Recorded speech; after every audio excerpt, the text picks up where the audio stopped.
Tentera Darat Malaysia TDM menegaskan kebajikan Trooper Abdul Hamid Talib sentiasa diberi perhatian sejak insiden yang menimpanya pada 12 Mac lalu. TDM menerusi kenyataan rasmi Cawangan Komunikasi Strategik Markas Tentera Darat Malaysia berkata pihaknya mengambil maklum laporan media bertarikh 27 Julai lalu yang mendakwa berlaku pengabaian terhadap kebajikan anggota berkenaan.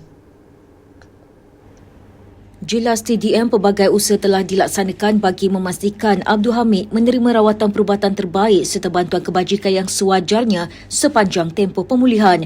Anggota itu telah menerima rawatan di Hospital Sultan Ismail HSI Johor Bahru sebelum dipindahkan ke Hospital Angkatan Tentera HAT Tuanku Mizan dan seterusnya ke Pusat Perubatan Universiti Malaya PPUM bagi rawatan serta rehabilitasi lanjut. Lawatan kebajikan turut dilaksanakan secara berterusan oleh pelbagai peringkat pemerintahan bagi memantau perkembangan kesihatan anggota selain memastikan segala keperluannya dipenuhi. Katanya persediaan juga sedang dibuat bagi memastikan Abdul Hamid dapat menjalani penjagaan yang sewajarnya di rumah selepas dibenarkan keluar hospital. Dalam perkembangan sama, TDM memaklumkan proses perberhentian perkhidmatan terhadap pelaku sedang dilaksanakan dan siasatan Polis Diraja Malaysia PDRM juga telah selesai. Selain sebarang tindakan lanjut adalah tertaluk kepada proses perundangan. Pada Isnin, Lawyers for Liberty LFL menggesu kerajaan menjelaskan perkembangan siasatan berhubung kes seorang anggota komando yang cedera parah ketika menjalani latihan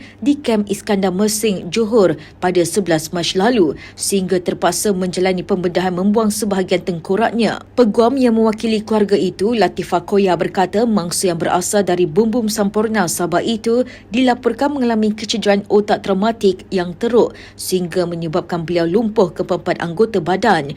2 laporan polis telah dibuat berhubung kes itu, namun sehingga kini keluarga mendakwa masih belum menerima sebarang perkembangan mengenai hasil siasatan atau tindakan yang diambil. Pada masa sama, turut mempersoalkan keputusan untuk membenarkan Abdul Hamid keluar dari PPUM dalam tanpa jaminan bantuan susulan kepada keluarga.